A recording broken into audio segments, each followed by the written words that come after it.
For my whole life, it seems like I've been too much of something. I talk too much, I'm too sensitive, too aggressive, too timid, too soft. I let those words shape my identity and question my passion, always feeling like I needed to apologize for the space I took up with both my voice and my body. But now I realize it wasn't that I was too much, it's that the rooms were just too small. I'm Kaylee, a recovering self-critic, figure skating enthusiast, health and wellness advocate, and the official defender of your passion. Welcome to Reasonably Loud, the space where we stop apologizing for our muchness and start using it as our superpower. Let's dive in.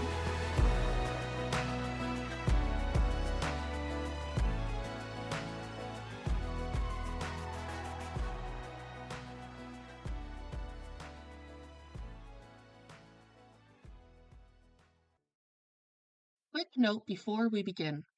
While I am a certified personal trainer and a certified intuitive eating counselor, I am not a doctor or a licensed medical professional. The information in this podcast is for educational purposes only and should not be taken as medical advice. Always consult with a qualified healthcare provider before making changes to your diet or exercise routine. Now, let's get into the show. Hello and welcome. As I'm getting my groove with this whole podcast thing, I am starting to notice a trend. I talk a lot about thoughts, feelings, and beliefs. And I don't mean spiritual beliefs, although for some people that may be an influence, but I'm talking about the things we believe about ourselves, about others, about food, exercise, body weight, and size, about rest and recovery, and all of the facets of health and wellness. So, if I were you, there may be a part of your brain that is listening to me babble on about how fitness feels and think to yourself, yeah, okay, you lift the dumbbell up, you put the dumbbell down, enough with the hokey pokey. But surprise, surprise, I will not stop talking about the thoughts, feelings, and beliefs surrounding our health and fitness anytime soon, because that is what it all comes down to. If you decide to work out, if you decide not to work out, if you decide to follow diets and food plans, or think an intuitive eating approach is more for you, if you think cardio is more valuable than weightlifting, if you think large bodies are automatically unhealthy, or you prefer to take a health at every size approach, all of those things come with thoughts, feelings, opinions, and beliefs. And I don't say this to be pedantic at all. I don't mean to invalidate anything.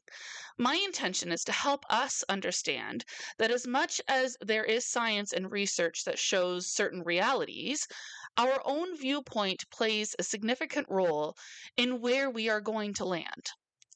And although minds can be changed, it does take time, patience, and a lot of understanding to see other points of view.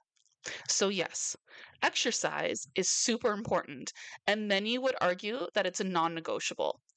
But if someone doesn't feel like exercising, well, that's the only thing that really matters.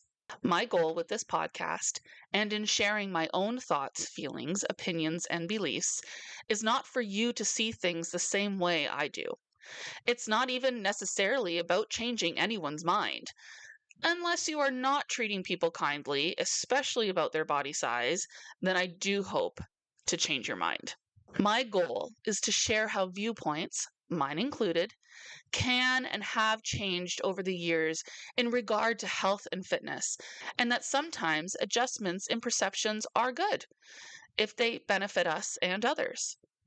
It's not that I am right and everything else is wrong. It's more about opening the doors to ask the question, how do my beliefs about health and wellness truly affect me? And could I benefit from something different? The message I have to share is one I wished I had heard when I was in my teens, just starting to understand where my body landed in the grand scheme of diet culture. It's not that what I have to say is most important, nor that it's always the best way, because after all, what works for me may not work for you, as you have a different life experience than I do. What I do hope is that it builds a bridge to perhaps a different understanding that could improve your own approach to health and well being. I've spoken previously about authentic health, which is the goal that I have for everyone to come to. That your health path is your own and that you actively choose it, not just passively let it happen. If that looks like a diet, if that looks like intentional weight loss, if that looks like GLP-1s, if that looks like never exercising, that's your choice. I just want to offer information to help you form your path because for too long, I took the advice from basically one narrow-minded view and I didn't know that there was other thoughts, feelings, opinions, and beliefs that could and would help to reframe the way that I saw myself and my body. So, today I would like to invite you into my home. A home that's not built with bricks and wood, but with thoughts, feelings, opinions, and beliefs. And I'd like to share how the longest relationship we will ever have, the one with our bodies, can be a really beautiful one when we learn to build our homes with the materials we choose for ourselves. My house was first built with the shame and blame of diet culture's shiny promises. It wasn't hard for me to build a place to live that characterized my body as the villain. After all, having a curvy figure with prominent hips, thighs, and breasts, a stomach that never stayed flat, and acne that literally hurt my face and my soul was easy pickings for an industry that loves to exploit every possible flaw. Of course, I'm talking from my own perspective, but there are countless others.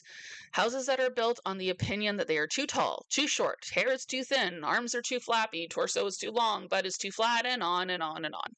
As you can imagine, the shame around one's body is not a nice place to live. And yet, so many of us did and do.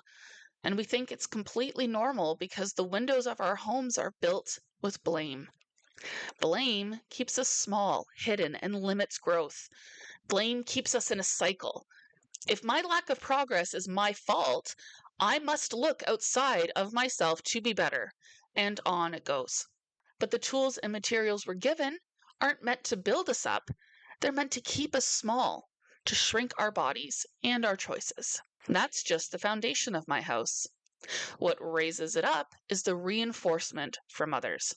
One time I remember I bought a new pair of pants because ones I had were getting a bit snug. I came home, satisfied with my new clothes, only to have my grandmother immediately point out that they were a little tight around my thighs. Was I really that bad at choosing pants? These new pants were already a size up from my old ones. They were specifically chosen to fit a changing body. The funny thing is that I don't recall feeling shame around needing to size up, but I do remember feeling like even in a size that fit, it still wasn't good enough. And when I look back at the pictures I took that evening wearing my new pants, even though I was comfortable, that too tight comment was all I could think of. Unwarranted comments, comparisons, and assumptions from others add layers to the thoughts we're already living with ourselves. And before you know it, we're occupying a house filled with the constant noise of appraisal. It's no place to live freely and genuinely. And yet we do, thinking, believing it's the only way. Here's another way to look at it. We choose to build our homes using the materials of a culture that promises grandiose results that will make us the healthy and acceptable people that we want to be. But when what we are sold turns out to be a pile of broken, rotten bricks and mortar, there is no return policy, only buyer's remorse. I spent years trying to work towards that fabulous life. The materials I had were expensive. Grueling workouts, counting calories, moralizing food, and most importantly, the expectation that I needed to be in a smaller body than the one I had. I think one of the biggest effects of these beliefs was that they were not sustainable long term. And so the off and on switch was very striking. There was a clear divide between being on a plan to get me a smaller body and not being on a plan at all. When I look back, I can measure my life distinctly between both extremes. And unfortunately, neither path brought the life I believed I was going to get. They only brought chaos and shame and guilt. And I think it's really telling looking back on it now with a new perspective that so much of my life seesawed between two competing lifestyles in direct contrast to each other, but still feeding each other all the same.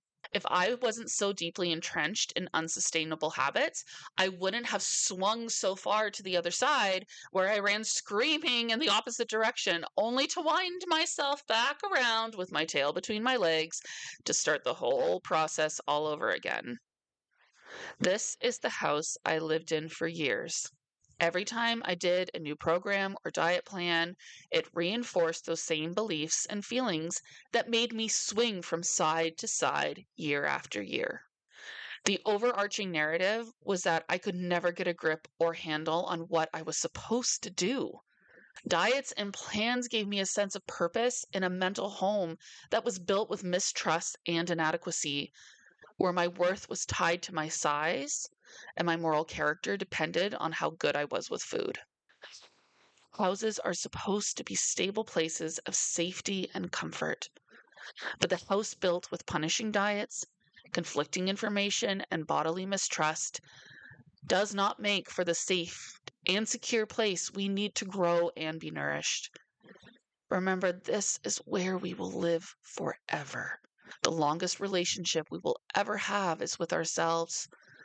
Who wants to spend it living in confusion and shame? The good news is that we have the power to dismantle the thoughts, feelings, opinions, and beliefs of diet culture and rebuild with peace, curiosity, respect, neutrality, and grace. In intuitive eating, one of the most healing processes involves challenging the food police. The food police are what we call the critical voices in our head that comment on the things we eat, the choices we make, the way we look, the way we move. Let's expand it to the body police. The voices are cultivated from our experiences, people, and the world around us, and are perpetuated by the beliefs we've formed. If we have been taught that being in a bigger body is automatically a health risk with no nuance or other considerations, and we internalize that belief, what happens when we notice ourselves gaining weight? That inner critic will reinforce the narrative that the weight is bad and we are lazy. Our brains are wired to keep us safe and keep us from danger. These voices really are trying to help us, but by confirming what we fear most, say being judged and rejected because we've gained weight, the inner critic isn't actually being helpful, it's only perpetuating the problem. Thankfully, we can shift the inner critic, we can reframe the beliefs, and we can learn to rebuild our homes with peace and connection. How? You guessed it, curiosity, respect, and grace. This framework I work from has evolved over the 11 years that I've been a personal trainer, a group fitness instructor, a student, a client myself, a mom, and a friend. It's a lens I have found to be so helpful in working through the real life fitness and food struggles that plague so many of us. And we can use it to rebuild our homes. First, let's be curious about the messages we've received. How do they track with the research? And more importantly, how do they leave us feeling? Some questions I asked myself are, did the diets I have followed actually get me where I wanted to go? Did they leave me feeling fulfilled or more lost than I already was? Where did yo-yo dieting actually get me? I used respect to help me frame what I actually wanted. I wanted to build healthy habits without the on again, off again wagon ride. I wanted consistency combined with flexibility. I wanted to move, eat, and rest without guilt. I wanted to be at peace with my body, even if I wasn't necessarily always happy with how it looked. With respect, I could start adapting habits that would lead me to those goals. Making peace with food, ditching the scale and other calorie counts, adding different forms of exercise like dancing and skating, and wearing clothes that fit me and that I loved with no comment on the tag. Shift in approach occurred as respect started guiding the way. The gap between not doing and doing is bigger than the gap between the things that we could do. Building consistency meant doing what I could, not doing it all. Here's the thing about building healthy habits. You don't need a flawless 60-minute grueling workout to lay a solid brick. Selecting just one small choice, a 10-minute walk down your street, 5 minutes of stretching, or choosing a satisfying, nourishing meal instead of restricting yourself, completely closes that gap from nothing to something. That is where your daily physical autonomy lives. And all that is mixed together with grace. Grace for the times I reinforced the narrow minded diet habits to those around me. Forgiveness for the grueling restriction and exercise I put my body through. Compassion for the grief of so much time wasted.